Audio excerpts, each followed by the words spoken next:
From Hollywood, it's time now for... Johnny Dollar. This is Orrin Vance. Orrin Vance? Yeah, you sent me up to Ossining 7 years ago, you remember? Huh?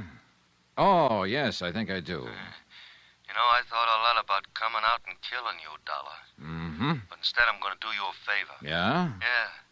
I think maybe you and I can work out something. You know, this sounds like double talk to me. Don't you give me any routine, Dollar. I heard 'em all.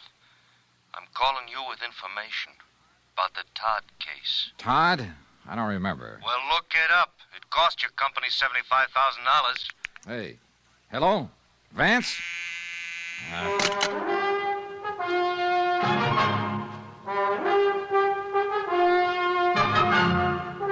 Tonight and every weekday night, Bob Bailey in the transcribed adventures of the man with the action-packed expense account, America's fabulous freelance insurance investigator. Yours truly, Johnny Dollar.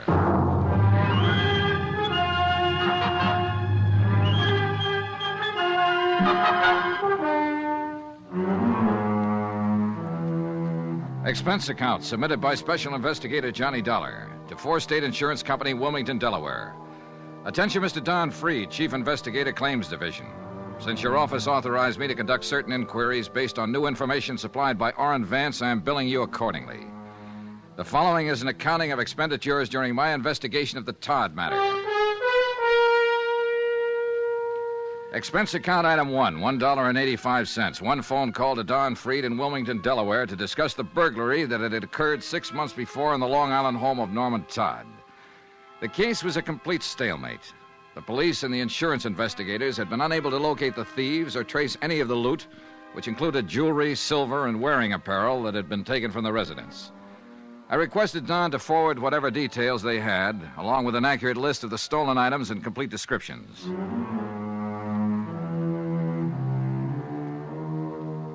Expense account item 2, $2, cab fare. To and from the Office of International Adjustment Bureau, where I refresh my memory concerning Orrin Vance. A good look at the files, and I remembered him well. Back in 1947, he'd been involved in a well-engineered swindle of the Seaman Clothing Company. Almost got away with it. And it was my investigation and testimony that finally put him behind the bars. Hi. Huh? Vance? Yeah. Oh, hello, Dollar. You haven't changed a bit. You have. Yeah, sure I have. You took 7 years of my life away from me. Did you do what I told you to on the phone? People like you don't tell me what to do, Vance. Come on in. Oh, sure. Thanks. Nice place you got here. Yeah, I like it. Sit down. Tell me what's on your mind. Look, Dollar, don't treat me like a con, huh? Even if I am one. I'll sit down, yeah. I'll have a smoke with you. I'll talk with you. Okay. Okay, have one. Thanks. It's just that everybody's doing it. Treating me like that. Even my wife. Went over to see her the first day I got out. You know what? She wouldn't let me in the house. She gave me $40 and told me to go out and get a decent job. Work hard, she said, and in 6 months, if everything is okay and you're not in any trouble, you can come home to me and the kids. And if not, she says, I'm going to divorce you. Mm-hmm. Well, what do you want me to say?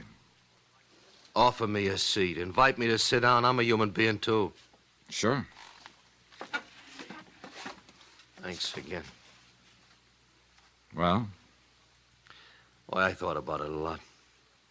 You know, if you hadn't been out to get me 8 years ago, I might have had you over to dinner. Maybe we could have been friends. Yeah, maybe. Now, what's this all about, Vance? Okay.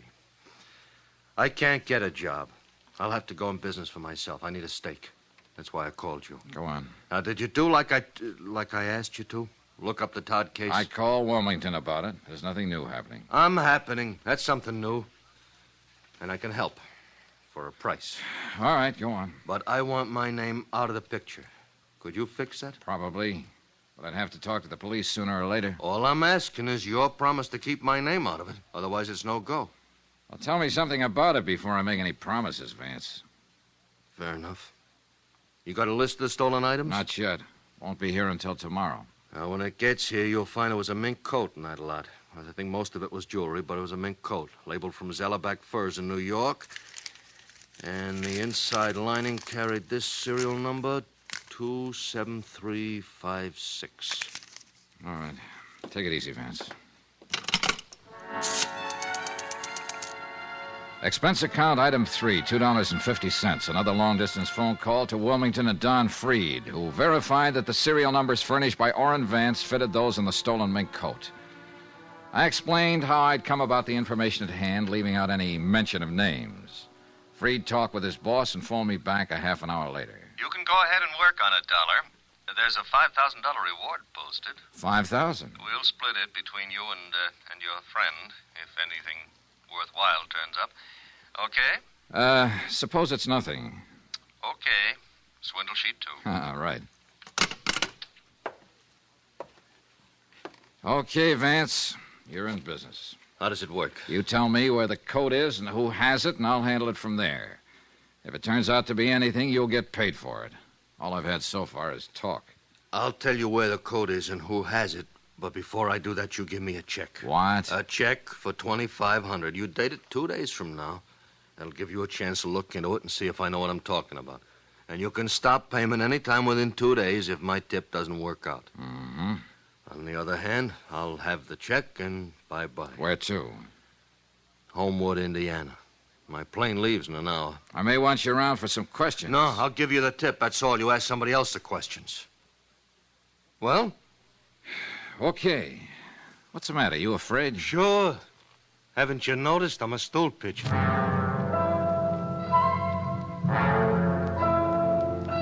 I noticed, and it worried me.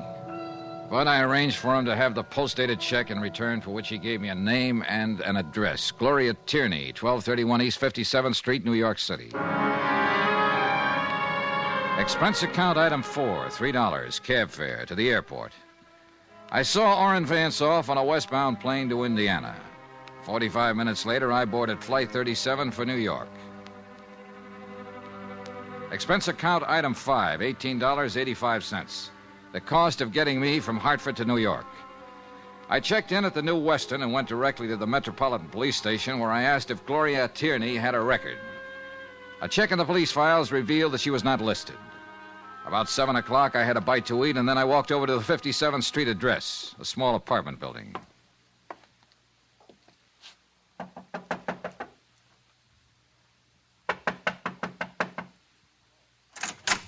Yes? Hello. I'm looking for Gloria Tierney. Oh, you have the wrong apartments right across the hall. I was over there. No one answered. Well, she must be out. I'm the manager here. Would you like to leave your name? I'm Johnny Dollar, but I wonder if you could tell me where to find her. No, I can't, but I'll be glad to give her your name and ask her to call you. Well, that sounds fair enough. I'm at the New Weston Hotel. Oh? You're from out of town? Yes. An old friend of Gloria's? No, I'm just on business. Well, I'll tell her you came by. Good, fine. By the way, how long has Miss Tierney lived here? About a year. Why? Oh, just wondered, thank you. Johnny Dollar, New Weston Hotel? That's right. Wait a minute. Here, take my card. Insurance? Sort of. The apartment house manager, it said Ethel Stromberg on the mailbox, smiled politely and closed the door. I went outside the building and took a plant across the street. I waited around for about 3 hours and saw no one go in or out of the building. I went back to my hotel. About midnight, the phone rang. Johnny Dollar. Hello, Mr. Dollar, please. Hi, Mr. Dollar. You left word for me. I'm Gloria Tierney. Oh, yes, Miss Tierney. I intend to leave town, possibly in the morning, so I thought I'd better call you tonight. I hope it isn't too late. Not at all, Miss Tierney. What's it all about, Mr. Dollar? I'm an insurance investigator. I'd rather tell you about it in person. As I said, I expect to leave town tomorrow. Is it important? I think so, yes. Could I see you tonight? Well, I don't know. I could be there in 15 minutes. I don't understand. I'll come right over. Well, all right. I was there in less than 15 minutes, but things weren't all right. As a matter of fact, things looked all wrong. Gloria Tierney's apartment was darkened. She didn't answer when I knocked on the door. I tried it. The door was locked. You who? Now, look here. I don't think you have any right to bother Gloria. Oh, it's you. Hello, Mrs. Stromberg. Well, where's Gloria? I don't know. You don't know? She was waiting to meet you. Huh? Well, out here in the hallway. She came in tonight, and I gave her your message. And then she went in and called you, and then came back out and said you were coming by. Yeah, well, she's gone. Well, that's funny. Hey, tell me, did you hear anyone out here? No. Well, maybe she went down to the drugstore. Drugstore's closed. Well, yes. She'll probably show up. Yes, probably. You look worried, Mrs. Stromberg. I am. Gloria didn't seem like herself when she came in. Oh, what do you mean? Well, she was nervous and upset. I think she'd been crying. I don't know. Uh-huh.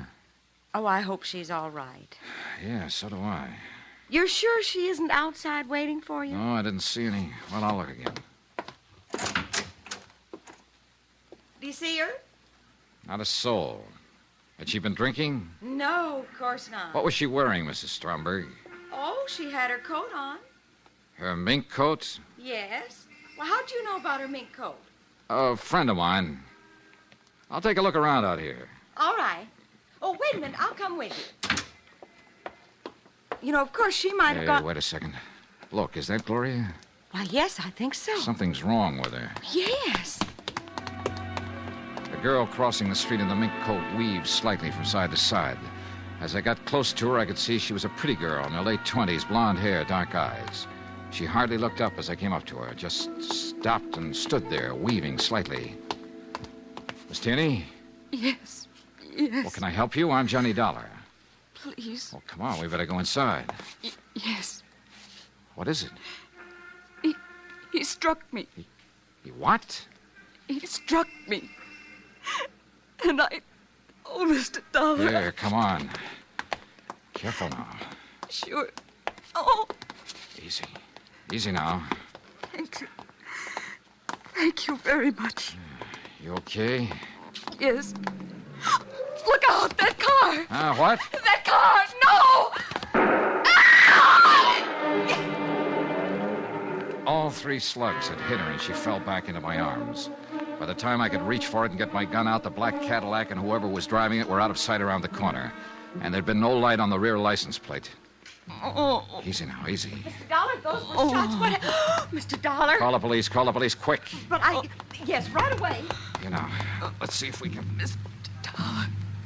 Mr. Dollar. Don't try to talk, Gloria. Don't try to move. We'll have help here in a minute. Oh.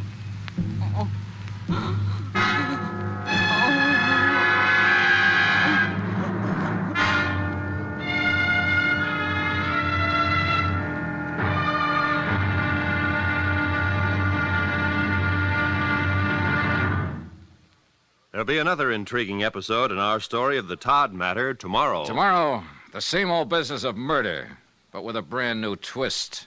Join us, won't you? Yours truly, Johnny Dollar.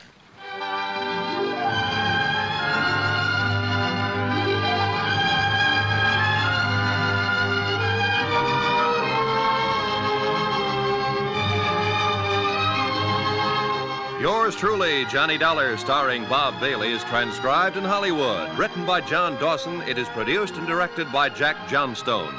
Be sure and join us tomorrow night, same time and station, for the next exciting episode of Yours truly, Johnny Dollar. Roy Rowan speaking.